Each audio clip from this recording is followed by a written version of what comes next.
The Match Ball. Hello. Welcome to the show. Brought to you in association with Levi Solicitors, who will offer you a 10% discount on your legal fees at levisolicitors.co.uk/the square ball. Goal number 1, Michael, is?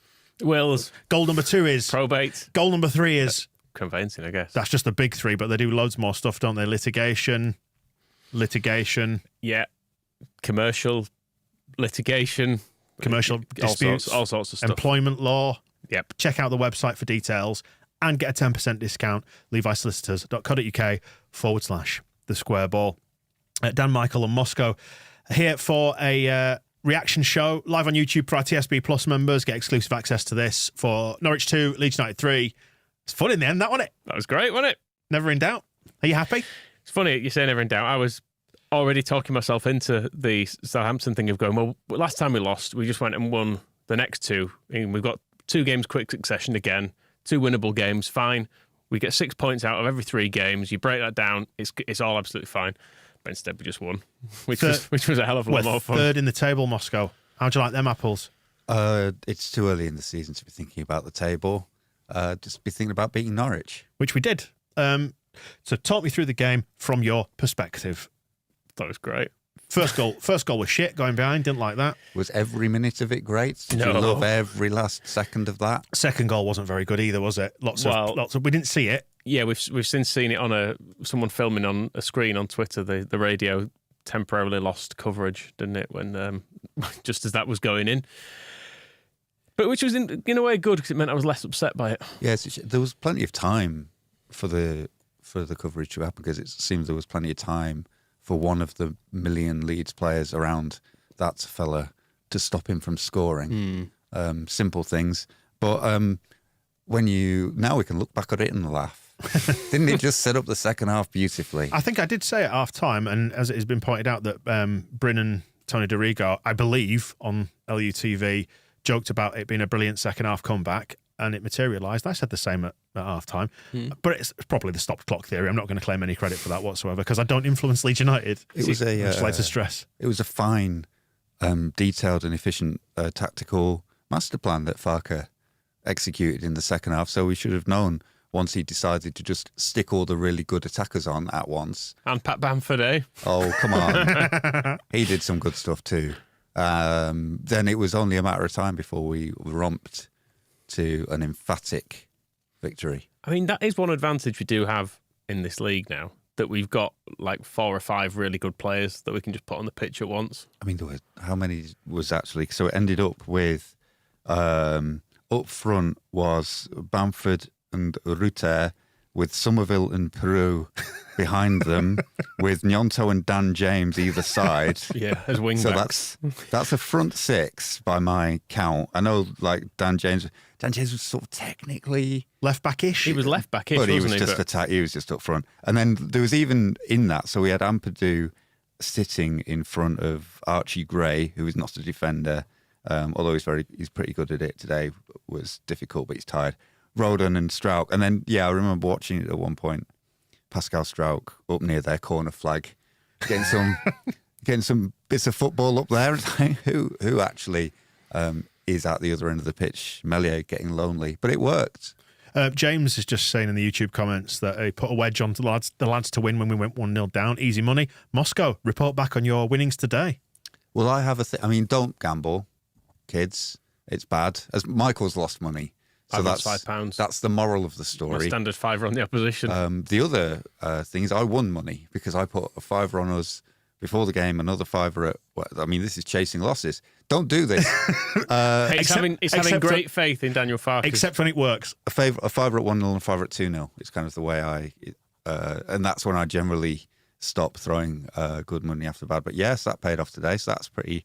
What are your winnings there, sorry? I think I won 60 odd quid. Yeah, that's all right, isn't it? So just going to... I walked here. I will be going home there is a Ferrari garage. I want you to get an Uber XL. Oof. Imagine that. Imagine what that would feel like, eh? And pump out a 5-star review, even though the driver might be an arse. You just don't know because you're in a bloody good mood because Leeds won. Yeah, the tip will be immense. So that's good. And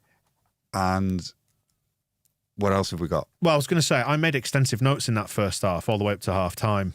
And that's what I tend to do is as I make my notes, I'll put a little star next to anything that probably is worth picking up on when we come to do this. And actually, all the things I've kind of starred in the first half was us missing chances and Norwich scoring goals, all of which proved inconsequential in the end, which is pretty funny, really, isn't it? They were quite good with Norwich, I have to say. Compared to most of what we've seen this year, they actually seem quite capable of playing football in tight spaces and doing, actual football stuff. Whereas it's been a lot of... Yeah, sure, coaching expertise there have really been a lot of quite championshipy bastards knocking around, haven't there? Like the QPR and Bristol games, like you looked at their teams and you went, they're all pretty shit, these players. I don't think there are any of them who I would want. Whereas Norwich looked like they had quite a few people who could actually play. But it didn't matter, did it, in the end? Yeah, we ended up sort of convincing ourselves that Bristol were quite good, weren't we? There was a lot of people, okay, apart from you, there was kind of a general opinion in the world that sort of Bristol were pretty all right and they'll be like decent mid-table upper edge of playoffs. Well, yeah, they'll be mid-table, don't get me wrong. They're not. Yeah. They're certainly not a bad side, but they're not. They caused us problems, didn't they? They kept knocking the ball in behind us quite a lot and getting us on the turn, on the back foot, and that wasn't fun to watch. But even then, at the same time, we were still going forward a lot and still making lots of chances. So if ever there was a game when it could end up 3-2, this was it, I suppose, wasn't it? I think that's the point. But we're coming up against supposedly decent teams and getting results, apart from Southampton, which was just a bad old day. So we're not going to win every game in the division. Birmingham doesn't count because it was too early in the season. We'll keep the point from Cardiff and West Brom, obviously.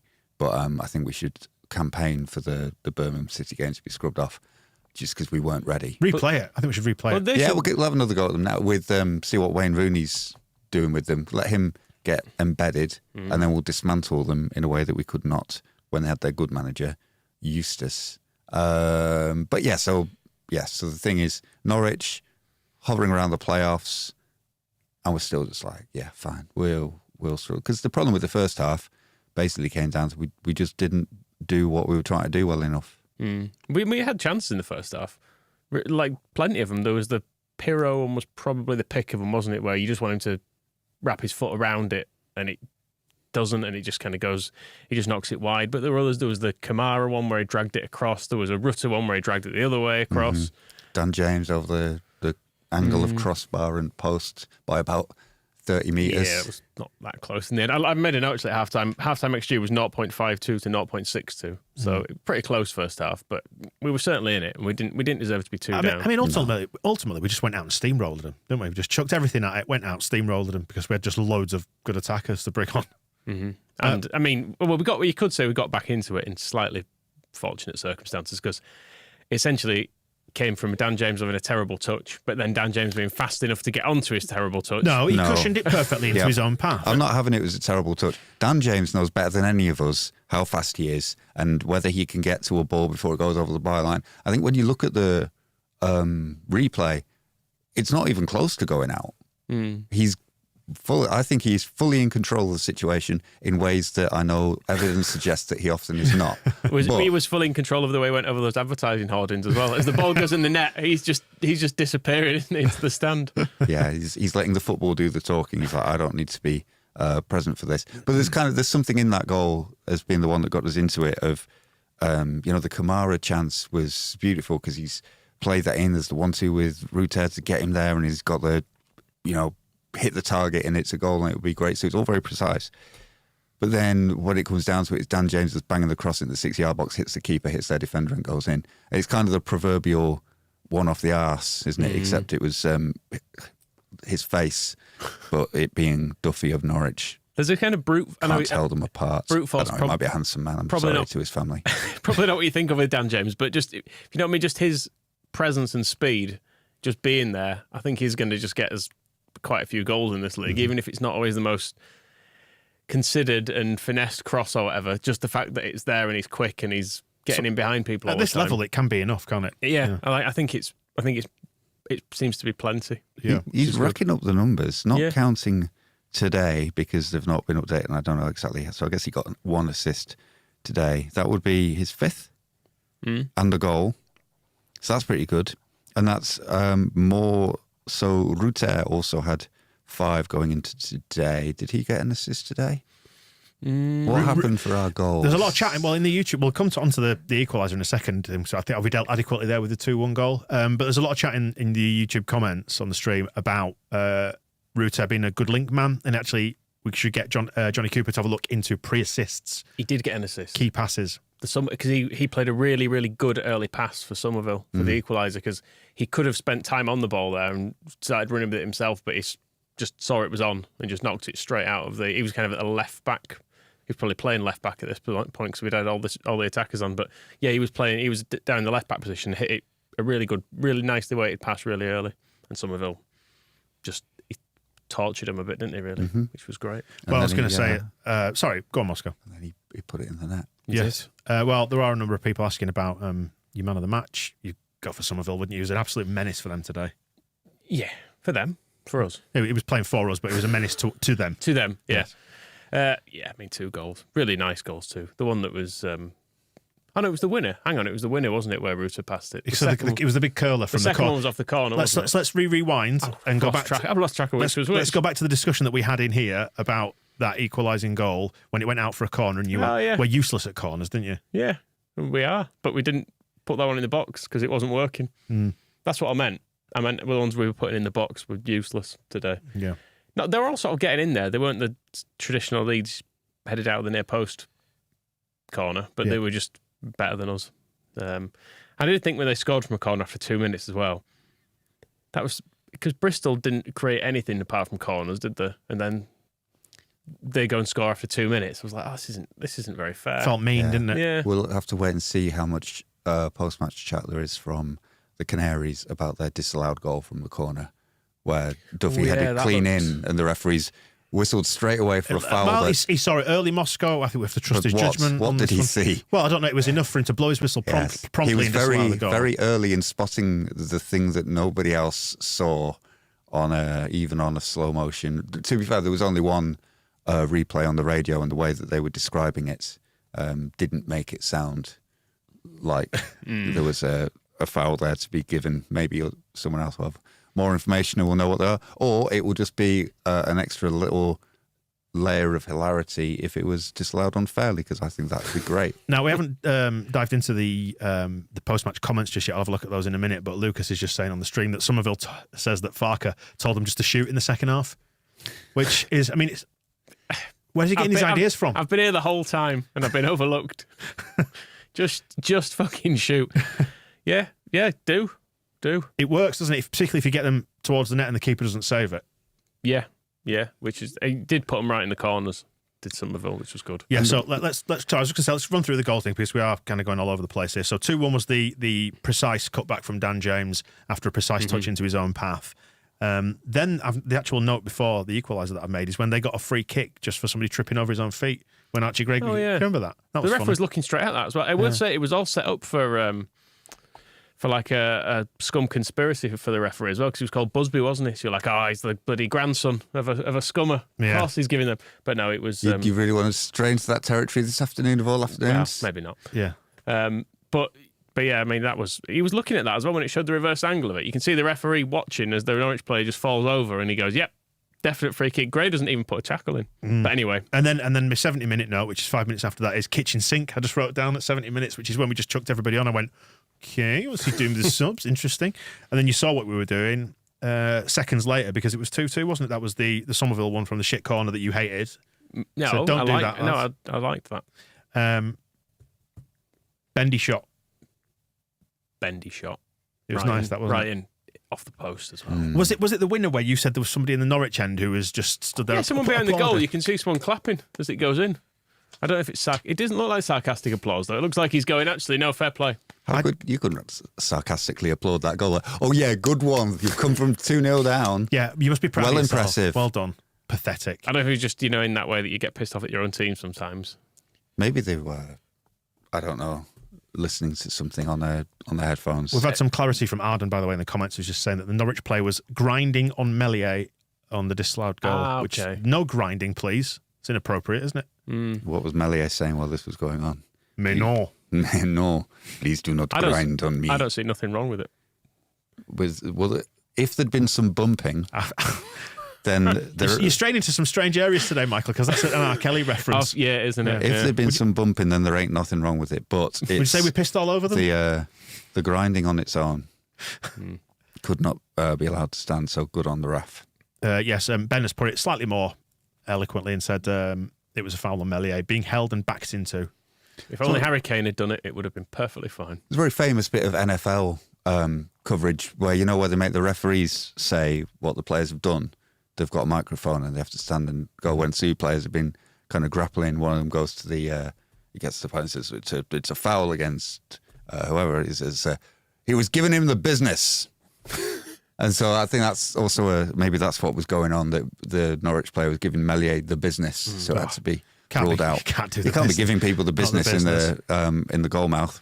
So 2-2 corner onto the 3-2 the win. And what minute did that happen? That happened quite late, didn't it? Because I think I'd said to you at this point I'd like us to score a late winner when it was 2-2. I don't think you needed to say it really. I took it. And then I like to think again I was the guiding hand that led them towards 85th minute. Yeah, that was nice, wasn't it? Not quite Ronaldo Vieira o'clock, but close. And was it Rutter who put the through ball for Somerville for that third? Yeah, I can't quite we've done this bit. I've done done this this bit. Yeah, but I'm busy. I'm multitasking over here, looking at comments and stuff. Well, you're not, like because that. you're not listening to us. Yeah, You're exactly. multitasking. So you're only doing one job. Well, why are you jumping ahead to the, why are you jumping ahead to the winning goal and going out of order and making my job more difficult when you know I'm not listening to you? Well, because you weren't guiding us through the goals properly, so we had to just do what we were. You were doing instead of multitasking, you were doing one of your jobs and leaving us to sort out the other stuff. You completely switched off. Is what we're saying. Like Norwich for that winner. Yeah, But he did well, did let's say Somerville, that. didn't he? He did really, really well there when he ran through and put it in the net again. Yeah, he's. I willed him to do that, and he listened. He has looked at points like he might be the best player in this league, but then someone tagged us in saying one of you was asking for a bit more from him before this game. I don't know who it was. It could have been me or you or Phil or someone else. That's a big wide range I of want him to score more goals pin anyway. a tail on the donkey. Yeah, he's been a bit. He is a bit weird at times. Because did he have a chance in the first half? Who? Somerville. Probably. We had loads, didn't we? I did write a number down. Because it was Kamara had a shot. We know It was after Dan 30. James. It was 36 minutes just ahead of their second goal. What did he do? I've put Somerville chance, ! Defence got back. Was this the way it went through on the sort of left hand side? He tried to cut back onto his right foot, didn't he, when he cut inside and the defender. Oh, yeah, he got tackled before he could get a shot away when Rutter put the flick through. Pirot was lurking in the middle as well. And then That's the other 50 option. minutes or 5 minutes into injury time at the end of the first half, he had a curler as well, just before. Yeah, A that lot of wasn't injury really- time in that second half, wasn't there? Yeah, ref wanted to score, didn't he? But I think the thing with Somerville is he'll sometimes have like a quiet half, where I think because he's got the two things he's got to do of kind of drifting off the wing, and then he was popping up as a 10 at the same time. So it can be difficult for him to kind of, also he's 21, to dominate a game, but then he'll have a second half like that where he just looks brilliant every time he's on the ball. I think that's it. He's brilliant every time, most times that he's on the ball, and then so you're kind of going like, let's give him the ball more often, and then we'll get more from him. Is kind of the thing. But that half is definitely, the second half is definitely a great advert for what he is capable of. And as for whether he's the best play, like the goals and the way he played in the second half make him look like the best player probably in the division. But then you see Jorginho Rutter just backheeling away from people to keep the ball to kill, like in really, like not just a show-offy way, but quite intelligent ways of like, if I beat these players, it'll create some space, and then we've got a way of keeping the ball through these 18 minutes or whatever of stoppage time. And you think, well, it's probably Rutter's probably the best. What we can say definitively is that none of the Norwich players are the best players in the division. I know exactly which Rutter thing you're talking about because you're on the streams and you don't get replays of stuff in the same way. Just made a note because I want to check this later on because I've just put 89 Rutter does a thing because I'm not even sure what it was. It's when he was trying There's to. a few players around him, he was trying and to all get- of a sudden he was in loads of space. He was trying to get through several players, and he could have, or most players would have, knocked the ball through them and tried to chase it. But instead, he put his foot on the ball and stopped it dead, and then just changed direction and accelerated away from them. It was like it seemed dead easy, but not having the presence of mind to do it. William was just saying then in the comments that we parked an offensive bus in the Norwich half during that second half. What's the most offensive bus you've been on? I I don't know. Have a think about it. I find all buses quite offensive. I was going to say I get travel sick very easily. So when I went to that wedding in Ireland at the end of August, we ended up getting a bus back from where the venue was into Dublin, and then another bus up to the airport. That first bus was pretty offensive. Nothing wrong with the bus itself, but it was 75 minutes with a really, really profound hangover. Quite warm, bobbling around on country roads in Ireland. Not great. That was quite offensive. So it's not the bus that was offensive, it was you. It was an offensive bus journey. Okay. Yeah. Okay. What about you? I don't know. Come on, you must have been on one in South America. You never shut up about the fact that you... yeah, there were several there. The one in Bolivia that was 24 hours and it should have been about 8. Right. And it kept breaking down and the driver was... allowed someone else on the coach to drive it for a bit, and also was drinking cans at one point. Sort of trumps my my. It was not great. It was very sweaty as well. So and it got stopped by the like drugs police on at least one occasion as well. Mm-hmm. It was fine. I didn't have any on me. Thankfully, up the bum. No bother. No bother whatsoever. Stashing them away in there for safekeeping. Yep. Yeah. Not on you, but in you. Exactly. in and around. In and around me. To use the. Thing. Adam Forshaw, nice to see his face again. He came on as a late sub. Nice to see the ball falling to him on the edge of the box. The one man you want a shot to fall to on the edge of the box when you're on the opposition team. There are sometimes, it was a little bit, it's not quite Beckford coming back level, but because Forshaw never actually scored for us, did he? Despite several attempts. And if he had then scored like a vital goal for Norwich against us, that wouldn't have been like, it's for the best that didn't happen. Also quite nice to see their goalkeeper up. Yes, that was part of all that stuff, wasn't it? Always fun. That's a good sign that we were doing pretty well. And yeah, Forshaw's all right, isn't he? Jackie Harrison basically lost the Liverpool derby from what I could tell. Oh, did he? Merseyside. That's a shame. Yeah, he got caught late. He got crowded out by loads of Liverpool players while he's faffing about. You know, he used to faff about on the wing, and then like people would press him and like they'd surround him and take the ball off him. They did that, and then as we were breaking, Ashley Young clattered somebody for and got a second yellow. But you could blame Jack Harrison for that, and then lost 2-0. Peruse would like to say being sat on a bus in Bristol when someone chundered at the exit. That's being sick for our American listeners and viewers. Chundered at the exit, and we had to sit and wait for 4 hours for someone to clean it up before being allowed out. That's our bus. I was once at a tram in Cologne, and a man got on, vomited everywhere, and got straight back off. But, before the doors had shut, he just walked on, went rah everywhere, just got straight off. That can count as an offensive bus, I think. It was a tram. Yeah, close enough. It's just a. You can't park a tram though, can you? It's just a bus with fancy wires above it. Anyway, and rails. What else happened today? And lack of wheels. I feel I need to give some. Unfortunately, we'd flitted between different radio stations, hadn't we today? But and by the time we were winning and equalising, we'd gone off the Norwich one. But it was great, was that? Because he was really miserable. He was really sort of. He was sort of doom laden, wasn't he? Almost. Yeah, and when they brought a sub on, and he went, "Are you happy with that?" And he went, "Not really." What would you have done? He went, "Somewhere else." Something different. Something different. I just really was he called Spriggett or something to play them? Yeah, it's when Springett came on, and he was like, "Not him." Yeah, no. The commentator said, "You seem a little disappointed by that," and he said, "No. I just think maybe there were other options." And who? It was great because you could hear all the people around him obviously burst out laughing at this. So he's like scrambling, like no offense to him. I just think maybe something else would have been a better substitution. And fair play is probably right because they didn't win, did they? Nope. No. Brian in Jacksonville. And they were 2-0 up. And they didn't win, which is really bad. Just contrasting with the Norwich commentator, Brian's just saying, look how happy the three of us are. Is it comfortable? Feels great. It's nice, isn't it? Yeah. But the thing is, we're a good team. I know even when we were losing, I was still thinking to the next game, and I was thinking, all right, maybe we're going to lose this, but we can probably go and beat Stoke, and we'll beat Huddersfield. And whereas last year when we were losing games, I was just thinking, what's the point? We're never going to win again. Shut it down. Exactly. That was basically the mindset last year. Whereas because you can see what we're meant to be doing, it works and we're good. I'm kind of all right with it. Yeah. I was early on actually in terms of what we're trying to do. I think part of the reason they maybe were in the lead is that Ampadu was not quite on it first half. It felt like he was sloppy. There certainly is, by his own standards, he was pretty sloppy. And did he let them in for the corner? Did that ultimately come from him giving the ball away that led to their corner? Probably. I can't remember. Ampadu. But Ampadu. We should. Sure. But the reason why we're mentioning that is because I was saying off air when we were watching that game that my son, when he spotted his name on the new FIFA EA 24 game, read it as Ampadu and referred to him as Ampadu rather than Ampadu. Yeah. Once you hear that, it sticks in your head. It's hard to stop.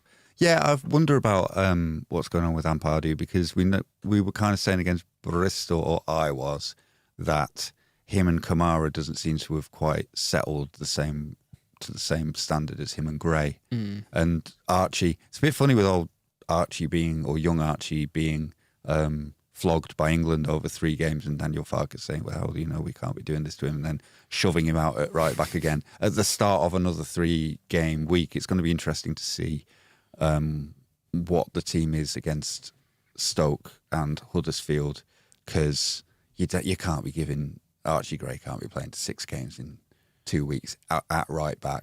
But then also, is the Ampadu Kamara thing? They were both good against Bristol, and they're both very good again today. There's just something, or apart from the bits that they did wrong, something we seem to be doing really well with Gray and Ampadu. And it's like they're 10 out of 10. This is 9 out of 10. This thing. It's stuck in my head that now. I found out who the co-commentator is on BBC Radio Norfolk, which is who was supplying the commentary that we heard. Okay. What, on their iFollow? Yeah.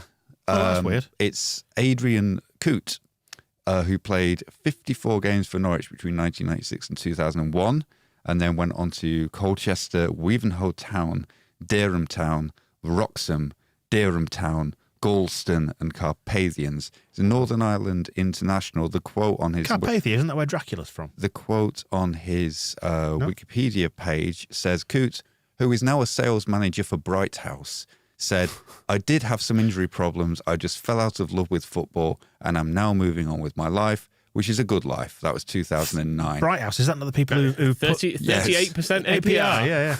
Absolutely horrendous APR levels. So, so he fell out of love with football and fell in love with credit and lending. He's more or less a loan shark. Really. The local radio commentary does make sense now, because they updated us on the Kings Lynn score at one point. Yeah, I thought, what the fuck do I care about the Kings Lynn score? The headline on that is former sense. Canary player escapes driving ban. But that maybe explains why he didn't have quite the enthusiasm as a commentator as he might, where he's like, I played, however many games for Wroxham. I don't like football anymore, I told you, but I'm still trying to pay off this bastard washing machine. How much was it? 200 quid. How much are you going to pay back? 4,000. I got it over 10 years. Right. No, this is great. So this guy is fascinating. I'm sorry to turn this into Adrian Coote watch, but so this is from 2009. Adrian Coote, former Canary striker, nearly got his sums right yesterday after he escaped the driving ban and kept his dream of appearing on Countdown. He appeared before Yarmouth magistrates to be sentenced for speeding. He had been in a conundrum as his court appearance meant he could not take part as a contestant in Channel 4 quiz programme Countdown yesterday, but it was a case of double celebrations for the Yarmouth Saturday League player, as he was told he would not be banned from getting behind the wheel due to a legal blunder, and he still had a chance to appear with Jeff Stelling on his favourite television show. So yes, he faced a 6-month driving ban if he admitted driving through Filby at 48 miles an hour, 18 miles per hour over the limit, but he'd been wrongly given 9 points in his licence from 2 previous motoring convictions. He doesn't sound like a good guy. He lost on Countdown, by the way. Did he? Tim Down beat him. All right, okay. There's a Countdown wiki. People record it all. Yeah. I wonder how fast he drove from the court case to the... Yes, I was disappointed not to go to the filming yesterday, but the courts must come first. Boo! Anyway, how many goals do you think he scored in his 63 league appearances for the Canaries? This 2. striker. 2. Add 1. 3. Yeah, there we go. Wow. Thank you. Oh, and at this point, he was a sales advisor for Aviva. Well, there you go. There you go. Is that formerly Norwich Union, isn't it? So it all makes sense. Yeah, he's very Norwich. We've gone way off piece now, and I don't know where to go next, apart from that we're playing Stoke, and they're really far down the league. They're 20th. Why haven't they dragged Farke out to do his post-match or that's the something? point, He's got to say something. Here he is. All right. I knew this would happen, in fact. What, that he'd speak to the press afterwards? Well, that he would speak to the press, but How insightful of you. I mentally predicted that there would be a mention for his sofa. And there it is, first quote, I am exhausted and ready for the sofa. Here's a thing I thought in my own head that I predicted. Aren't I good? Well, I mean, you can disbelieve me if you want. I don't know why it's something I would make up. Make me believe you.